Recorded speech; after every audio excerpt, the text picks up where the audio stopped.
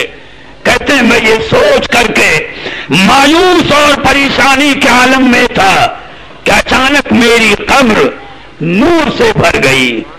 وہاب الخزائی کہتے ہیں کہ اے میرے بیٹے، اچانک میری قبر نور سے روشن و منور ہو گئی، اور چند لمحے بھی نہ گزرے ہوں گے کہ میں نے دیکھا کہ میرے سامنے میری قبر میں اللہ کے پیارے حبیب جلوہ فرما ہے، سرکار تشریف فرما ہے۔ کہتے ہیں میں نے سلام کرنا چاہا لیکن زبان گونگی تھی، سلام نہ کر سکا، دل بے چین تھا کہ سرکار سامنے ہیں اور میں صلاۃ و سلام عرض نہیں کر پا رہا۔